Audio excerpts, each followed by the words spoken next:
We're taking on the big Norwegian Viking. It's a big match for Scotland, but thankfully we've got big match John McGinn. Welcome back, guys, to Scotland TV for the Scotland match preview against Norway in the Euro 2024 qualifier in Oslo. Now, this is our third game of the group, and funny enough, we can actually secure qualification if we pick up 3 points today. Now, obviously, mathematically, nothing we do today can see us qualify and see us finish in the top two. But realistically, if we can beat Norway today, that would put 8 points between us and them, with us already playing them away from home, with us already beating Spain. It would take a miracle for them to catch us if we win today. We've got games still to play against Georgia and Cyprus, 2 games against Cyprus. You've got to think we're going to win them. You'd have to assume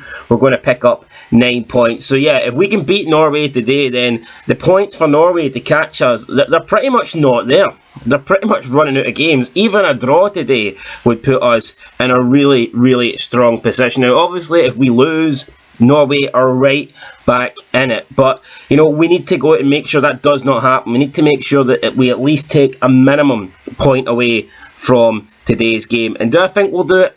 I think we will. I think we're better than Norway. I think we've got a much better team than Norway. They might have the superstar. They might have the big man up front. But what would you rather? Would you rather have a superior team?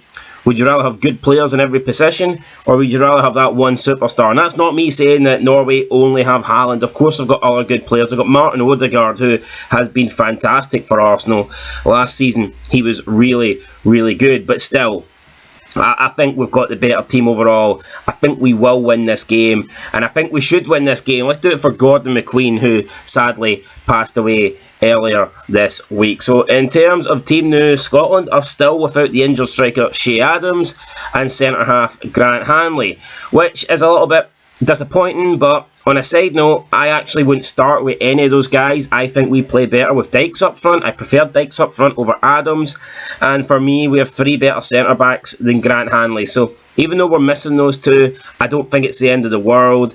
McCrory has also been called up. He's not had a cap yet, but maybe he could feature today. He's had a good season for Aberdeen. I'd be shocked if he's in the starting 11. But there is a possibility he could maybe come on as a sub in the game. As for Norway, their right back Marcus Pedersen from Feyenoord is missing. I think he is normally a starter for them, so they'll be bummed about that. But I mean, I think regardless of players we're missing, I think we've got enough players over the field to put out a strong starting 11. So Stevie Clark said this in regards to the game, quote, "I think we should come with confidence. Obviously, we had a good March and we have a good run of wins in competitive fixtures, but we know we are coming to a difficult place. It's a difficult challenge. It's an away game. Norway are a different team from Spain. They play a different way. They put you under a little bit of pressure, maybe more than Spain do. Spain will pass the ball and try to win the game with possession. Norway have good ball players, but they can also be quite direct as well." End of quote. And I mean, I think that is true from Steve Clark. I don't think we'll see Norway try and play a possession style based game. I mean, they will at parts, but I'm sure there'll be times where they will just go direct, go route one, and I think we've got the players to deal with that. I think that suits us down to the ground. But I mean, you look at Spain, they also suited us as well. You know, just because Spain kept the ball and passed the ball and kept possession, we were able to deal with that. And you could maybe argue that we were more comfortable dealing with that style than we will be route one. To be honest, I think I would rather see Norway play a similar style to Spain, because I think we could neutralise Haaland out the game more than that. If Norway are going to play direct, if they're just going to be hitting balls up to Haaland, then that might be a little bit more difficult to deal with. But like I said, I think we're good at centre-back. I think we've got a lot of young promising centre-backs coming through. Suter, Porteous, Jack Hendry. I mean, I'm sure these are all guys that will relish an opportunity to go up against Haaland. So I don't fear it at all. I'm not saying I don't fear like Haaland, but I mean, I think we will do a good enough job, and I think we will be able to get something out of this game, and I'm hoping that we can deal with them. But I mean, Norway are in a pretty similar situation to us. They have not been to a major finals in 23 years now, and that was kind of like us before we got to Euro 2021 or 2020, I think it was called. I can't remember. Remember they changed the year because of COVID, but whatever. The point is, we went 20 years without qualifying, and now they've went 20 years without qualifying. And, you know, in terms of population, in terms of where we normally rank, I think there's a lot of similarities between Scotland and Norway, but the one similarity that we don't have is the fact that we are top of the group and they are not, and I'm hoping we can continue that after this game. Now, Spain, I'm not sure who they play this weekend. I believe it is, I don't think they play actually, I think they play on Saturday. So we will be top after this game, no matter what. We'll still be first. Spain cannot catch us until the weekend, but wait, this is the weekend. I mean, Spain cannot catch us till Wednesday. I mean, that's it. I don't like these five team groups. I don't like it. I prefer when the groups have an even number of teams and every team in the group's playing. It just doesn't really do it for me when you get a team that's missing out, but I mean, whatever. I guess that's the best qualification format they can come up with. Is there a way you could maybe have two less groups and stick an extra team into each group? Possibly, but it doesn't look like they're doing that. Look, I think we will win the day. I am confident we will win the day. At least I think we'll draw. If we don't win, I do not see us losing. I think we're too good to lose. And speaking of too good, what about Scott McTominay, man? On the goal scoring run of his fucking life for Scotland. I believe it's 4 goals now in his last 4 games? I don't know if that's correct. I think it is. I'm pretty sure. Did he not? I think he scored the last 4 Scotland goals, to be fair. So, yeah, no, Scott McTominay on an absolute amazing run, and hopefully that can continue, and I'd love to see him score again today against Norway. As for the team, who are we going to line up? Well, I think it is fair to say Dykes will probably be up front. I'd be shocked if Dykes isn't up front, especially with Shea Adams not being available.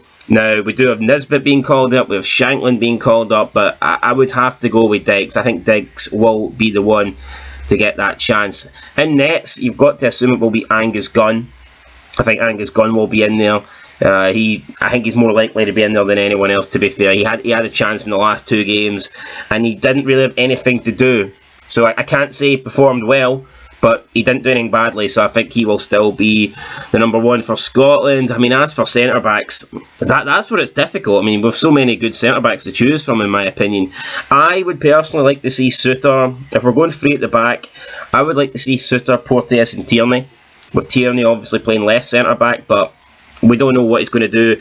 I think he prefers Jack Hendry, so I wouldn't be surprised to see Jack Hendry in there. Left back will be Andy Robertson. It's always Andy Robertson. Whether or not I agree with that, it is going to be Andy Robertson. And then for me, right back, I imagine he will put in Aaron Hickey. Of course, you could play Nathan Patterson there, but we've seen Aaron Hickey kind of be moved to right back for club and country, to be honest. So, I mean, that actually might work out well for us, to be fair, because while I've no doubt likes of Nathan Patterson and Calvin Ramsey, who's at Liverpool now, they're good players, but I definitely feel like we struggle more at right back than we do left back. So if Aaron Hickey is going to be a permanent right back for us from now on, then that can only be good. Midfield, I mean, the midfield, it's difficult to pick as well. You've got McTominay in there, you've got McGinn in there, you've got Gilmore in there, Christie. I mean, we've got so many good midfielders. I feel like I'm missing players out. McGregor, how could I forget about McGregor? Ryan Jack, Lewis Ferguson, who's bloody playing amazing in Italy. So again, we've got so many good players in there, but I'm assuming if it is going to be a 3 or maybe a 4, but I think he'll play 3 with maybe one off Dykes up front, I would have to go with Gilmore. Probably Gilmore. I would go with Gilmore, McGinn, and probably Callum McGregor. I think you'll want a more defensive-minded player in there, but I would not complain if we got to see Lewis Ferguson get a start. I'd really like to see that. In fact, I think Lewis Ferguson could do a good job. In fact, normally we play Christie off of Dykes. Maybe we could play Lewis Ferguson off of Dykes. That's another possibility. I think it will be McGregor, McGinn, and Gilmore though, with Dykes up front with Christie playing off him. That would be my 11. I think that's what he will go for. But I mean, either way, you can make changes here and there, and I still think we've got a really strong team nonetheless. So I'm not fearing it, guys. In terms of prediction, I'm going to go 2-1 to Scotland. I think Scotland will get the victory, and I think with this win, we will pretty much eliminate Norway from the Euro groups. And I mean, how great would it be if we win this? We pretty much guarantee our qualification with only 3 games played. We could not have asked for a better start. And yeah, hopefully it continues. Lose this game though, and then all of a sudden the group is wide open, and you know, we went from almost being certain to qualify for it really being, you know, going right into the wire, and we don't want that. So hopefully we get the win. I'm going to go 2-1 Scotland, guys. Let me know your predictions down below, and yeah, I'll be back here to review the game. Hopefully happy, hopefully singing the flower of Scotland, and hopefully not feeling depressed. So yeah, come on Scotland, let's get into these Norwegian wankers, and let's show Haaland that we do not fear him. I mean, he's scored a shitload of goals for Man City. He might look like the predator, but trust me, today he's going to be the prey. Scotland are going to be going right at him, and we're going to be getting stuck in. I'll see you guys around 7 o'clock for the review. Come on Scotland, till next time, peace.